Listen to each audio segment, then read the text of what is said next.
Bismillahirrahmanirrahim. Assalamualaikum warahmatullahi wabarakatuh. Alhamdulillahilladzi arsala rasulahu bil huda wa dinil haqq liyudhhirahu 'alad dini kullihi wa kafa billahi shahida. Asyhadu an la ilaha illallah wahdahu la syarikalah iqraran bihi wa tauhida wa asyhadu anna Muhammadan 'abduhu wa rasuluhu sallallahu alaihi wa ala alihi wa sahbihi wa sallama tasliman mazida, amma ba'd.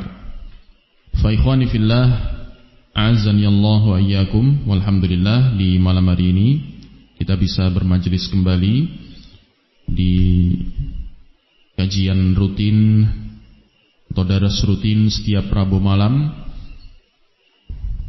Walhamdulillah, bifadlillahi wahdah, kita telah menyelesaikan syarah kitab atau syarah Al-Mandhumah Al-Baiquniyah karya Syekh Muhammad bin Shalih Al-Utsaimin rahimahullah. Maka untuk selanjutnya daras rutin atau kajian rutin di hari Rabu malam akan kita isi dengan pembahasan kitab Talkhis Sifati Salatin Nabi sallallahu alaihi wasallam minat takbiri ila taslim ka'annaka taraha, yaitu talkhis, ringkasan dari sifat salat Nabi sallallahu alaihi wasallam dari takbir sampai taslim, yaitu salam, ka'annaka taraha, seolah-olah engkau melihatnya. Karya Syekh Al-Allamah Muhammad Nasiruddin Al-Albani rahimahullahu taala rahmatan wasi'ah. Sebagaimana kita ketahui bersama, Syekh Al-Albani rahimahullah memiliki 3 karya tulis. Beliau memiliki 3 karya ilmiah tentang sifat salat Nabi, masyhur di masa sekarang ini. Karya beliau tentang sifat salat Nabi termasuk karya yang masyhur, yang banyak diambil faidahnya oleh para tulabul ilm. Barakallahu fikum. Dan beliau memiliki 3 karya ilmiah atau 3 muallafat tentang sifat salat Nabi. Yang pertama, sifat salat Nabi yang kabir, yang muwassa', yang meluas pembahasannya, yang sering beliau sebut dengan al-asl. Syekh Al-Albani sendiri kadang-kadang menyebutkan karya beliau itu dengan sebutan sifat salat Nabi al-asl, yang menjadi asal. Itu yang muwassa', yang panjang, dicetak dalam 3 jilid besar. Kita sebut dengan Al-Kabir, sifat salat Nabi Al-Kabir, yang besar. Kitab sifat salat Nabi yang besar. Kemudian yang kedua adalah Al-Awsat, sifat salat Nabi Al-Awsat, yang pertengahan. Yang pertengahan itu dicetak dalam 1 jilid tipis seperti ini. Ini yang Al-Awsat. Di dalamnya disebutkan dalil-dalil setiap masail yang beliau sebutkan, kemudian beliau iringi dengan penyebutan al-adillah minal Quran was sunnah. Ya, itu yang pertengahan. Kemudian yang terakhir adalah talkhis. Ini yang sedang kita bahas sekarang. Ini talkhis sifat salat Nabi, yaitu yang paling ringkas. Beliau tulis dan beliau susun kitab ini seringkas mungkin, sehingga sengaja beliau tidak sebutkan di dalamnya dalil-dalil. Beliau sebutkan kesimpulan-kesimpulan hukum dari sifat salat Nabi. Tapi bukan berarti kitab yang sedang kita pelajari ini, yang merupakan talkhis, ringkasan ini, bukan kemudian faidahnya kurang. Bahkan di dalamnya mengandung faidah tambahan yang tidak ada atau tidak disebutkan di kitab yang Awsat maupun yang Kabir, yaitu tasrih, penegasan dan penjelasan beliau tentang ahkam, tentang hukum-hukum gerakan sholat. Apakah ini yang rukun ataukah ini wajib, ya. Itu beliau tegaskan di dalam talkhis ini, yang beliau tidak sebutkan secara sharih, secara tegas di kitab yang ausat maupun yang kabir. Nah, jadi ini kelebihannya. Kita mempelajari kitab yang talkhis ini, kita bisa mengetahui bagaimana kesimpulan hukum Syekh Al-Albani tentang beberapa gerakan sholat, mana yang rukun, mana yang wajib. Dan kalau beliau diam, artinya setelah beliau menyebutkan masail tentang sifat sholat Nabi, gerakan-gerakan sholat misalnya, kemudian beliau diam, beliau tidak sebutkan apakah ini rukun ataukah wajib, berarti menunjukkan hal itu adalah sunnah. Ya, jadi semua yang beliau sebutkan masail tentang sifat sholat Nabi, tapi tidak beliau komentari, tidak beliau tegaskan apakah ini rukun ataukah wajib, berarti apa? Mustahab.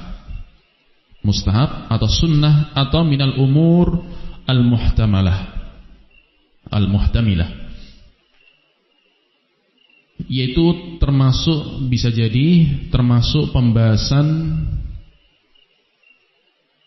fikih yang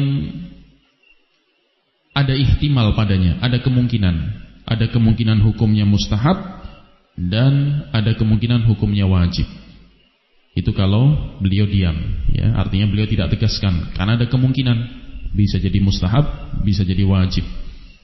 Ya, jadi ini thariqah yang beliau tempuh ketika menyusun kitab talkhis ini.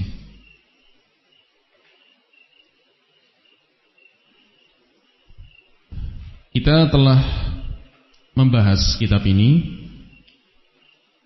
kurang lebih hampir setahun yang lalu ketika bulan Ramadan. Ini kita sudah mau masuk Ramadan yang berikutnya.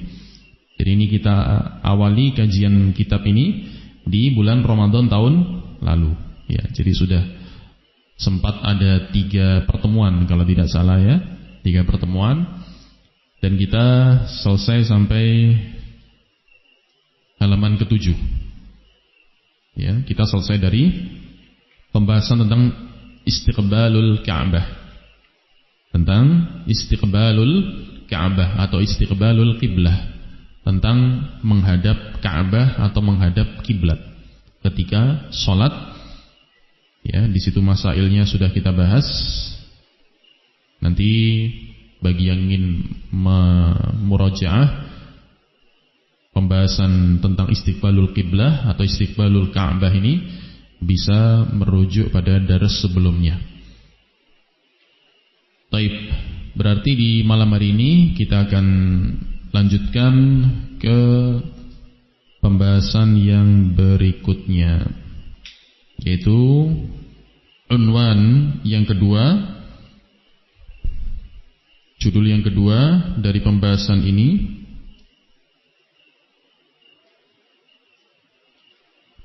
yaitu tentang al-qiyam fi shalah.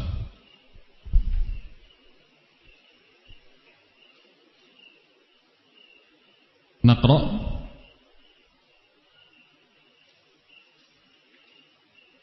Qala Asy-Syaikh Muhammad Nasiruddin Al-Albani rahimahullahu ta'ala rahmatan wasi'ah. Ats-tsani, yang kedua, al-qiyamu, berdiri.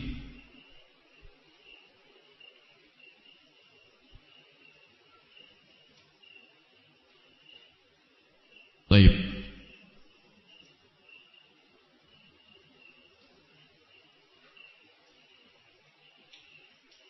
Beliau sebutkan pembahasan tentang berdiri di dalam sholat ini setelah pembahasan istiqbalul Ka'bah.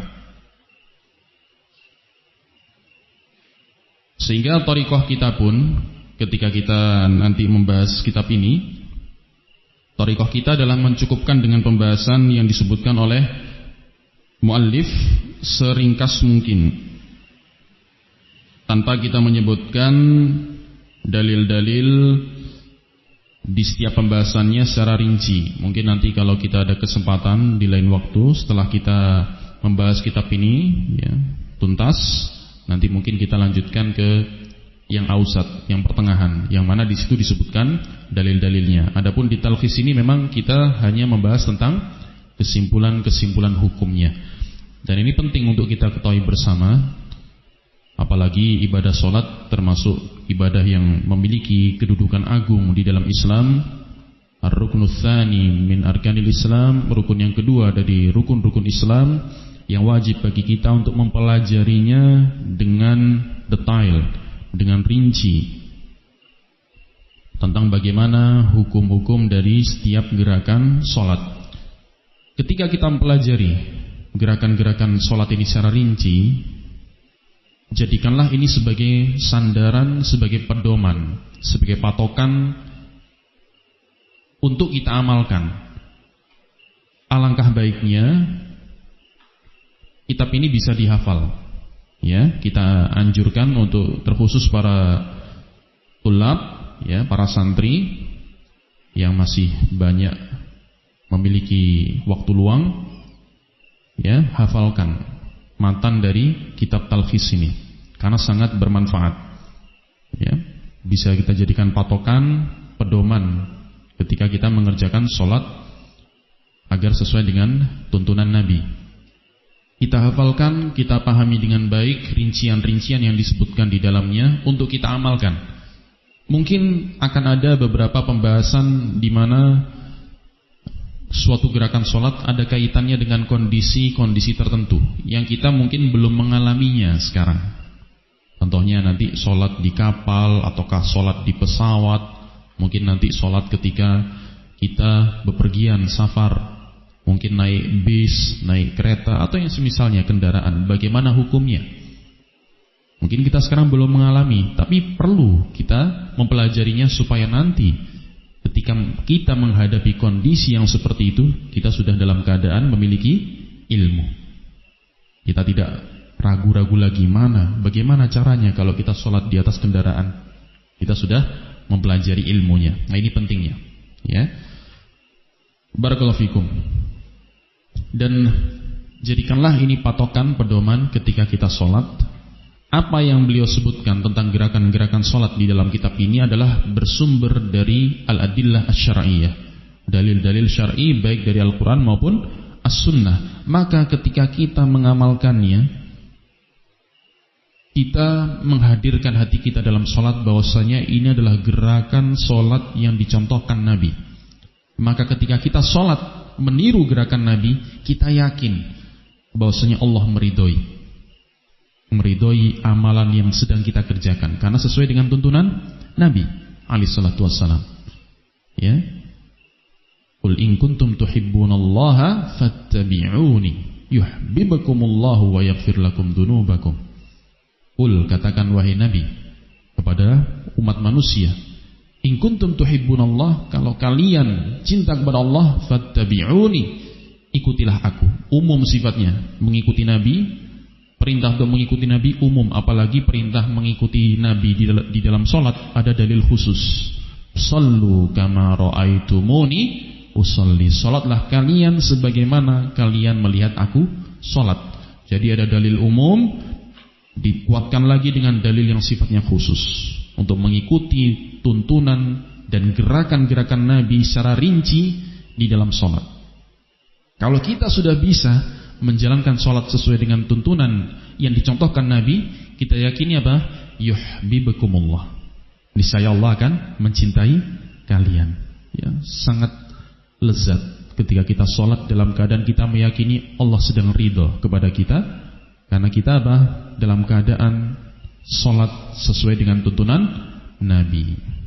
Ya, disitulah seorang hamba akan bisa menghadirkan hatinya di dalam sholat dan merasakan kekhusyuan di dalam sholat, dan dengan itu harapannya kita bisa sholat dalam keadaan muhsin, dalam keadaan menjalankan ihsan di dalamnya. Kita sholat anta'budallaha ka'annaka tarahu, engkau sholat, ya, beribadah termasuk di dalamnya sholat seolah-olah engkau sedang melihat Allah. Fa in lam takun tarahu fa innahu yaraka. Kalau engkau tidak bisa seolah-olah melihat Allah, fa innahu yaraka, sesungguhnya dia, yaitu Allah, melihatmu. Ya, ini. Jadi ikhlaskan niat di dalam mempelajari kitab ini. Kita semuanya kita berusaha untuk mengikhlaskan niat-niat kita sehingga ilmu yang kita pelajari bisa bermanfaat dan berbarokah.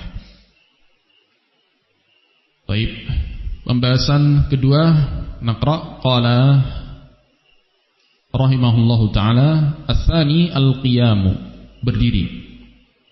Yaitu yang dimaksud al-qiyamu fis shalah, berdiri di dalam salat. Poin yang keenam, beliau sebutkan poin yang keenam. Ya, sebagaimana yang beliau sebutkan di awal muqaddimah kitab ini, beliau sebutkan masail kitab yang jumlahnya totalnya 180, ya, sampai akhir nanti ada 180 permasalahan, masalah, ya. Jadi itu bisa juga dengan menyebutkan poin-poin ini, beliau memakai metode ini, setiap masalah, setiap permasalahan, setiap pembahasan dibuat poin tertentu untuk kita mudah merujuknya. Oh ini misalnya, apalagi kalau kita sudah menghafal, ya, nanti kita kan bisa mudah merujuk. Oh, ini pembahasan tentang ini disebutkan Syekh Al-Albani di kitab Talkhis poin sekian, nomor sekian, mudah untuk merujuknya. Kalau kita ingin memurojaah kembali, kita mudah untuk mengingatnya dan merujuk kepada kitab ini. Poin yang keenam, qala rahimahullahu taala, wa yajibu alaihi ayyusalliya qa'iman. Wajib atasnya, alaihi kembalinya kepada siapa? Al-musalli. Ai wa yajibu 'alal musalli. Wajib atas orang yang salat. Ayyusalliya qa'iman, untuk salat dalam keadaan berdiri. Wa huwa ruknun. Dan al-qiyam itu, huwa di situ kembalinya kepada al-qiyam fis shalah. Dan dia, yaitu al-qiyamu fis shalah, ruknun. Hukumnya adalah rukun di dalam salat.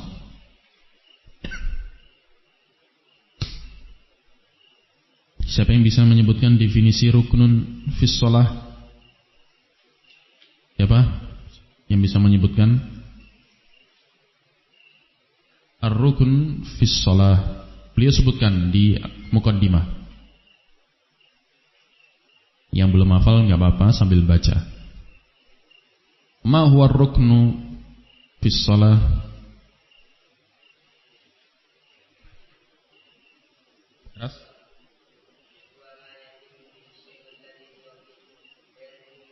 Yalzamu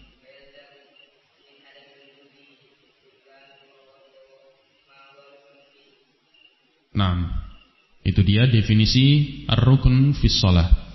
Ma yatimmu bihi syai'ul ladzi huwa fihi. Ma yatimmu bihi syai'u alladzi huwa fihi. Itu sesuatu yang menjadi sempurna dengannya perkara yang sesuatu tersebut menjadi rukun di dalamnya. Mungkin kalau ungkapan seperti ini agak sulit atau susah dipahami, nanti kita jelaskan dengan ungkapan yang lain. Tapi beliau sebutkan seperti ini di muqaddimah. Rukun, ya. Ma yatimmu bihi syai'ul ladzi huwa fihi. Sesuatu yang menjadi sempurna dengannya perkara yang sesuatu tersebut rukun di dalamnya. Wa yalzamu min 'adami wujudihi butlanu ma huwa ruknun fihi. Dan berkonsekuensi ketika rukun tersebut tidak ada, maka menjadi batallah perkara yang rukun itu atau yang sesuatu itu menjadi rukun di dalamnya. Jadi dengan penjelasan atau ungkapan yang lain, rukun adalah sesuatu yang menjadi bagian dari suatu ibadah. Kalau ibadah sholat berarti rukun adalah suatu amalan yang menjadi bagian dari ibadah sholat, yang menjadi sempurna sholat itu dengan menjalankan amalan tersebut. Dan ketika amalan tersebut tidak dikerjakan, maka sholat tadi menjadi batal. Ini definisi apa? Rukun. Bedanya dengan syarat apa? Kalau syarat sah suatu ibadah adalah yang harus dikerjakan sebelum memulai suatu ibadah, dan akan terus berlanjut selama ibadah itu berjalan. Tapi dia tidak berada di dalam ibadah itu. Dia di luar ibadah, di luar amalan ibadah tersebut. Ini perbedaan antara rukun dengan syarat sah. Contohnya kalau rukun ini qiyam, al-qiyam, berdiri di dalam sholat rukun, dan berdiri dalam sholat termasuk bagian dari sholat itu sendiri. Kalau contoh syarat sah sholat apa? At-taharah, bersuci. Kalau bersuci dari hadas kecil dengan wudu, kalau bersuci dari hadas besar dengan mandi wajib. Berwudu dan mandi wajib itu di luar sholat, tapi dia harus dikerjakan sebelum sholat. Nah, itu perbedaan antara syarat sah dengan rukun. Bisa dipahami ya? Persamaannya apa antara syarat sah dengan rukun? Persamaannya adalah sama-sama menyebabkan suatu ibadah tidak sah ketika rukun atau syarat sah tadi tidak dikerjakan. Jadi ada persamaannya dan ada perbedaannya. Bisa dipahami ya? Nah, makanya kemarin waktu kita pembahasan istiqbalul Ka'bah, kita sempat sebutkan ada perbedaan pendapat di kalangan para fuqaha. Di sini Syekh Al-Albani menyebutkan dengan tegas huwa rukun. Menghadap Ka'bah ketika sholat itu rukun. Jadi beliau memahami istiqbalul Ka'bah, menghadap Ka'bah itu bagian dari sholat. Tapi sebagian ulama, sebagian fuqaha menyebutkan bahwasanya menghadap Ka'bah atau menghadap kiblat ketika sholat itu syarat sah. Karena sudah harus dimulai sebelum memulai sholat, sebelum masuk ke dalam ibadah sholat. Contohnya kalau kita sholat kan nggak mungkin menghadap ke timur dulu, terus takbiratul ihram baru menghadap ke barat, kan tidak. Kita sudah harus menghadap ke Ka'bah, ke arah barat sebelum takbiratul ihram. Ya, dan itu terus berlangsung. Nah, ini khilaf bainal ulama. Ya, sudah sempat kita bahas di pertemuan sebelumnya. Baik, adapun qiyam, al-qiyam, beliau tegaskan di sini wahwa ruknun. Berdiri dalam salat adalah rukun.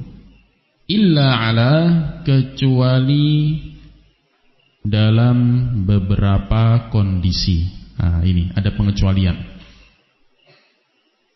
Karena sudah masuk waktu Isya, bisa adzan terlebih dahulu. Setelah itu kita lanjutkan insyaallah. Baik, kita lanjutkan.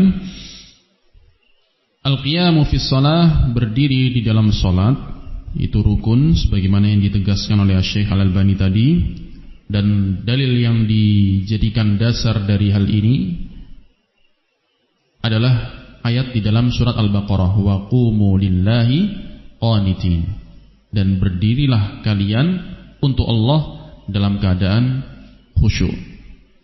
Jadi itu perintah berdiri ketika sholat yang menjadi dasar tentang rukunnya al-qiyam atau berdiri di dalam sholat. Illa ala, kata beliau, kecuali dalam beberapa kondisi. Kecuali dalam beberapa kondisi. Yang pertama, artinya di sini beliau akan menyebutkan beberapa kondisi di mana seseorang diberikan udzur untuk tidak berdiri ketika sholat. Yang pertama, kata beliau, al-musalli salatal khawfi, seorang yang sholat melaksanakan sholat khawf, sholat dalam keadaan khawf, takut, sholat dalam kondisi takut. Takut ini umum sifatnya, luas ya. Tapi seringkali dimaksudkan dengannya adalah khauf, yaitu dalam peperangan. Oleh karena itu beliau sebutkan di sini wal qitalish syadid. Seorang yang sholat melaksanakan sholat khauf yang berada di dalam kondisi perang yang sedang dahsyat. yang sedang berkecamuk, sedang berada di tengah-tengah medan perang. Maka kondisi yang seperti itu fayajuzu lahu ayyusalliya rakiban. Boleh baginya seorang yang sedang berada di medan perang,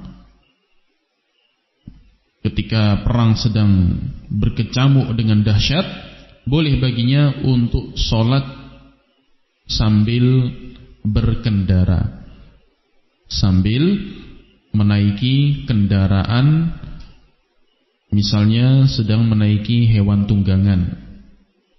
Ya, tentunya kalau seorang sedang naik hewan tunggangan tidak mungkin berdiri. Apakah itu naik kuda ataukah unta atau yang semisalnya. Boleh baginya untuk sholat dalam keadaan rakiban, menunggangi hewan tunggangan atau sedang berkendara. Kemudian wal maridu atau wal maridi wal ajizi 'anil qiyami. Wal maridi wal ajizi 'anil qiyami. Ini ma'tuf kepada al-musalli. Kenapa dibaca wal maridi? Karena ma'tuf kepada majrur. Illa 'alal musalli. Nah, ala kemasukan huruf ala, huruf jar. Maka di sini dibaca wal maridil ajizi 'anil qiyami. Kondisi yang kedua adalah orang yang sakit yang tidak mampu untuk berdiri. Fayusalli jalisan in istata'a. Maka dia salat dalam keadaan jalis, duduk, jika dia mampu. Wa illa fa'ala jambin. Kalau duduk juga tidak mampu, maka dengan berbaring. Salat dengan berbaring. Dasarnya adalah dalam hadis yang sahih riwayat Bukhari dan selainnya, Rasulullah SAW bersabda, "Shalli qa'iman." Salatlah dengan berdiri. Fa in lam tastati' fa qa'idan. Fa in lam tastati' fa qa'idan. Kalau engkau tidak mampu maka dengan duduk. Fa in lam tastati' fa 'ala jambin. Kalau engkau tidak mampu duduk maka dengan berbaring. Jadi itu urutannya. Berdiri wajib, rukun. Kalau tidak mampu duduk. Kalau duduk juga tidak mampu baru berbaring. Ini urutannya, ya. Jadi tidak boleh langsung berbaring dalam keadaan dia mampu untuk duduk. Tidak boleh langsung duduk dalam keadaan dia mampu untuk berdiri. Ya. Ini dalam sholat wajib. Dalam sholat apa? Sholat wajib. Urutannya harus apa? Harus berdiri. Ya. Kalau tidak mampu baru duduk, kalau tidak mampu baru berbaring. Oleh karena itu beliau sebutkan pengecualian yang ketiga, wal mutanaffili. Wal mutanaffili. Seorang yang melakukan salat nafilah. Al-mutanaffil dari fi'il tanaffala yatanaffalu. Tanaffulan, mutanaffil yaitu orang yang melakukan salat nafilah, salat mustahabbah, bukan salat wajib. Maka seorang yang melakukan salat sunnah nafilah falahu ayyusalliya rakiban. Boleh baginya untuk salat dengan keadaan berkendara sambil menaiki kendaraan atau hewan tunggangan atau yang semisalnya. Au qa'idan insya'a, atau duduk. Artinya tidak naik kendaraan pun dia boleh sholat dengan posisi duduk. Ketika sholat apa ini? Sholat sunnah, nafilah. Wa yarka'u wa yasjudu ima'an bi ra'sihi, dan dia ruku serta sujud dengan ima'an bi ra'sihi, dengan menggunakan isyarat kepala, mengisyaratkan dengan kepalanya. Jadi ketika ruku dan sujud itu cukup dengan isyarat apa? Kepala. Artinya apa? Kepalanya ditundukkan ketika ruku. Ya. Ketika sujud juga ditundukkan tapi lebih rendah daripada ruku. Kalau dia tidak bersujud dengan meletakkan dahinya di lantai atau di tanah. Jadi antara ruku dengan sujud ketika sholat dalam kondisi duduk harus ada perbedaan. Sujud harus lebih rendah dibandingkan ruku. Jadi pahami ya. Di sini ada faedah penting, ima'an bi ra'sihi. Mengisyaratkan dengan kepalanya, jadi bukan dengan punggungnya. Yang menunduk itu kepalanya, bukan punggungnya. Jadi punggungnya tetap tegak. Yang menunduk cukup kepalanya. Ya. Habis berdiri kemudian mau rukuk cukup dengan menundukkan kepalanya. Allahu Akbar. Itu agak menunduk. Jadi bukan sebagian orang ketika sholat dalam posisi duduk, ketika mau rukuk yang dibungkukkan punggungnya. Tidak perlu seperti itu. Yang dipakai untuk mengisyaratkan rukuk adalah kepalanya. Jelas ya? Nah, ini sempat ditambih oleh sebagian masyayikh ketika ada daurah nasional. Kalau tidak salah Syekh Ubaid dulu ketika beliau datang ke Indonesia rahimahullahu rahmatan wasi'ah. Jadi yang benar itu mengisyaratkan dengan kepala. Ya, kepalanya yang menunduk, bukan punggungnya. Wallahu a'lam. Kemudian wa kadzalikal maridu, begitu pula orang yang sakit. Artinya kalau orang yang sakit tidak sanggup berdiri, kemudian dia sholat dengan duduk, caranya juga sama. Cukup mengisyaratkan kalau rukuk dengan kepalanya, ketika sujud juga dengan kepalanya, tapi lebih rendah dibandingkan rukuk. Wa yaj'alu sujudahu akhfadha min ruku'ihi, dan dia menjadikan sujudnya lebih rendah daripada rukuknya, yaitu ketika mengisyaratkan dengan kepala. Jelas sampai di sini? Baik. Sehingga ketika kita sudah tahu hukum ini, kita mau sholat sunnah, silahkan sholat sunnah dengan duduk, walaupun dalam keadaan sehat. Boleh. Misalnya di masjid mau sholat duha, sunnah, mustahabbah, duduk, silahkan. Ya, nah, mungkin pengin ada yang sholatnya memperbanyak rakaat, tapi kalau berdiri terus dia kelelahan. Ya, dia kelelahan. Maka barakallahu fikum boleh sholat sambil duduk. Nanti akan beliau rinci juga. Apakah boleh ketika sholat sunnah itu menggabungkan duduk, kemudian berdiri, kemudian duduk lagi? Nah, boleh. Nanti akan ada pembahasannya. Misalnya sholat rawatib, ya, sholat sunnah rawatib, ba'diyah atau qabliyah, boleh, silahkan kerjakan dengan duduk. Tapi memang dari sisi pahala separuhnya. Kalau kita sholat sunnah misalnya dengan duduk, maka pahalanya separuh dari sholat berdiri. Ya, nah. Tapi mungkin terkadang sebagian orang ketika dituntut untuk mengerjakan sholat sunnah berat, maka di antara cara supaya tetap bisa menjalankan sholat sunnah tersebut dengan duduk tidak masalah. Misalnya sholat rawatib sehari semalam 10 atau 12 rakaat, daripada mungkin terkadang di beberapa kondisi kita kelelahan, kecapean, daripada kita tidak mengerjakan sama sekali, kita mending tetap mengerjakannya dalam kondisi duduk. Karena dengan harapan tetap mendapatkan keutamaan man shalla fil yaumi wal lailati 12 atau 10 rak'atan. Barang siapa yang sholat sehari semalam 10 atau 12 rakaat dalam sebagian riwayat, bukan sholat wajib, banallahu lahu baitan fil jannah. Ganjarannya apa? Allah akan bangunkan bagi dia rumah di surga. Jadi jangan sampai kita terlewat keutamaan ini. Kalau kita merasa kecapean, kelelahan, bisa dengan mengerjakannya dengan duduk daripada tidak sama sekali. Taib.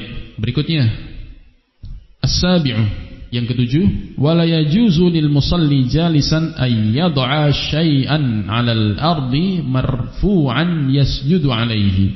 Tidak boleh bagi seorang yang salat duduk untuk meletakkan sesuatu di atas tanah atau di atas lantai atau di atas permukaan yang dia duduk di atasnya. Tidak boleh dia meletakkan sesuatu yang lebih tinggi, suatu benda yang lebih tinggi untuk dia bisa sujud di atasnya. Tergambar ya, misalnya kita lagi sholat di lantai, karena memang gak bisa sujud, dia letakkan meja yang lebih tinggi di depannya supaya ketika sujud dia bisa meletakkan dahinya di meja tersebut. Yang seperti ini tidak boleh. Tidak boleh. Wa innama yaj'alu sujudahu akhfadha min ruku'ihi kama dzakarna. Cukup dengan dia menjadikan sujudnya, gerakan sujudnya dengan isyarat kepala tadi lebih rendah dibandingkan rukuknya. Sebagaimana yang telah kami sebutkan, idza kana la yastati'u ayyubashiral arda bijabhatihi. Jika dia tidak mampu untuk menyentuh langsung permukaan bumi, tanah atau lantai dengan dahinya. Jadi misalnya ketika kita sholat, contohnya ini ya, sholat sunnah katakanlah, kita sholat sunnah dengan duduk. Kemudian kita tidak bisa untuk sujud. Kalau mau sujud boleh. Jadi berdirinya, rukuknya, i'tidalnya dengan duduk. Ketika masuk gerakan sujud, dia sujud seperti biasa. Ya, dengan meletakkan 7 anggota sujudnya di atas tanah, meletakkan dahinya di atas tanah, boleh. Tapi kalau tidak mampu atau tidak melakukan itu, gerakan sujud yang asli, asalnya, jangan sampai kita meletakkan sesuatu yang lebih tinggi di depan kita untuk dengan tujuan meletakkan dahi kita di atasnya. Yang seperti ini malah tidak ada dalilnya, tidak ada tuntunannya. Kalau tidak bisa sujud, ya cukup dengan apa? Isyarat kepala. Kita jadikan lebih rendah dibandingkan ruku'. Nah,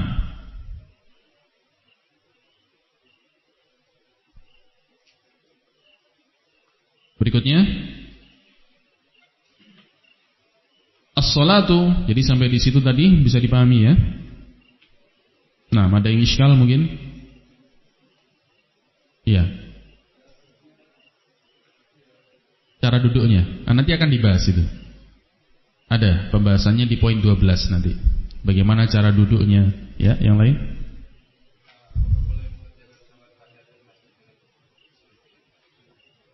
Salat tahiyatul masjid dengan duduk. Di sana ada nas hadis tentang tahiyatul masjid. Walaupun sebenarnya salat tahiyatul masjid tidak ada lafadznya secara nas ya, tahiyatul masjid. Misalnya seorang masuk ke masjid langsung niatnya untuk salat duha. Itu sudah mencukupi. Jadi tidak meniatkan salat tahiyatul masjid secara khusus. Apapun salat 2 rakaat yang dia lakukan itu sudah mencukupi. Karena memang nas hadisnya Rasulullah SAW bersabda, "Man dakhala ahadukumul masjidah fala yajlis hatta yusalliya rak'ataini," atau kama qala alaihi salatu wassalam. Barang siapa salah seorang di antara kalian masuk ke dalam masjid, maka janganlah dia duduk sampai dia mengerjakan salat 2 rakaat. Kalau kita melihat teks nas hadis ini, maka lafadznya tegas, jangan duduk sampai dia sholat 2 rakaat. Walaupun barakallahu fikum, kita terlepas dari hukumnya apa sholat tahiyatul masjid, apakah wajib ataukah sunnah muakkadah. Walaupun wallahu alam, yang lebih mendekati kebenaran berdasarkan dalil-dalil yang ada. Kalau kita kumpulkan semua dalil-dalil yang ada, kita jamak, yang lebih tepat, yang lebih kuat adalah pendapat yang menyatakan sunnah muakkadah. Salat tahiyatul masjid itu hukumnya sunnah muakkadah, tidak sampai tingkatan wajib. Tapi kalau kita ingin menjalankan sunnah tersebut, sebaiknya berdiri. Ya, salat 2 rakaat ketika kita awal masuk masjid, laksanakan dalam keadaan berdiri terlebih dahulu karena mengikuti nas hadis tadi. Baru setelah itu kita mau salat sunnah yang lain bisa dengan duduk. Wallahu a'lam. Seperti itu ya, mungkin untuk menjamak hadis-hadis yang ada. Ada lagi yang iskal sebelum kita lanjut?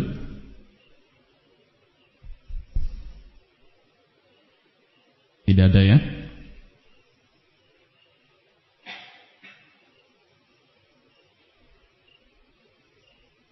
Nah, kita lanjutkan sedikit ya.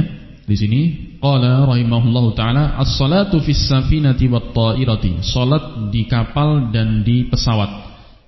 Poin ke-8, wa tajuzu salatul fardhati fis safinati wa kadhat ta'irah. Wa kadhat ta'irati. Boleh salat wajib di kapal dan demikian pula di pesawat. Kapal itu maksudnya kapal laut ya. Boleh sholat wajib di kapal laut dan di pesawat. At-Tazi', poin yang ke-9, walahu ayyusalliya fihi maqa'idan idza khashiya 'ala nafsihi as-suquta. Boleh bagi seorang yang sholat wajib untuk sholat di kapal laut dan di pesawat dengan duduk jika dia takut atau khawatir terjatuh. Jadi ada qaidnya, ada syaratnya. Jika takut jatuh, maka gugur rukun berdiri tadi. Karena takut jatuh. Artinya takut itu betul-betul apa? Ada indikasi yang mengarahkan pada hal itu. Misalnya pesawatnya lagi turbulensi, misalnya lagi goyang, nggak stabil. Kapal juga demikian, ombaknya agak kuat sehingga goyangnya cukup kuat. Kalau dia paksakan berdiri, dia jatuh. Artinya apa? Al-asbab tatahaqqaq. Sebab-sebab yang menjadikan dia takut terjatuh itu betul-betul real, betul-betul ada. Tapi kalau kapal lautnya tenang, pesawatnya juga tenang, dan kita mampu berdiri tanpa ada rasa takut untuk jatuh, maka kembali ke hukum asal. Wajib untuk berdiri. Bisa dipahami ya? Nah, ini pentingnya. Jadi kita pun gak boleh bermudah-mudahan. Di kapal laut sholat wajibnya duduk. Dalam keadaan kapal lautnya tenang, dia berdiri masih bisa. Di kapal laut jalan-jalan, muter-muter, keliling-keliling, pas waktunya sholat duduk, nggak tepat, ya kan? Nah, kecuali kalau kapal lautnya lagi gelombangnya kuat, ya, dia nggak bisa kemana-mana, jalan sedikit, oleng gitu. Maka ketika seperti itu, sholatnya boleh dalam keadaan duduk. Di pesawat juga sama. Al-ashiru, poin yang ke-10, wa yajuzu ay ya'tamida fi qiyamihi 'ala 'amudin. Nah, ini perhatikan. Jadi kita pun jangan bermudah-mudahan meninggalkan rukun. Karena rukun itu perkara yang sangat penting. Di sana ada solusi supaya kita bisa tetap berdiri dengan cara apa? Pegangan. Boleh. Kita cari apa? Berusaha untuk mencari solusi supaya kita bisa tetap menjalankan rukun. Nah, ini penting. Maka beliau sebutkan di sini, wa yajuzu ay ya'tamida fi qiyamihi 'ala 'amudin. Boleh bagi seorang yang salat untuk bersandar ketika dia berdiri dalam salat, bersandar pada tiang atau pilar, pegangan. Atau dengan ketika berdiri sambil ya disandarkan, badannya dia sandarkan ke tiang atau pilar supaya enggak jatuh. Au 'asa, atau dengan pegangan tongkat. Sholat sambil pegangan tongkat. Yang penting dia tetap bisa berdiri. Harus ditempuh dulu solusi ini. Likibari sinihi au dha'fi badanihi. Baik karena juga karena usianya yang sudah lanjut, sudah tua, atau karena badannya yang lemah. Baik. Seperti itu mungkin pembahasan kita. Insyaallah kita lanjutkan pada pertemuan mendatang biidznillah ta'ala. Wassallallahu wasallam wa baraka ala nabiyyina Muhammad wa ala alihi wa sahbihi ajma'in. Wassalamu alaikum warahmatullahi wabarakatuh.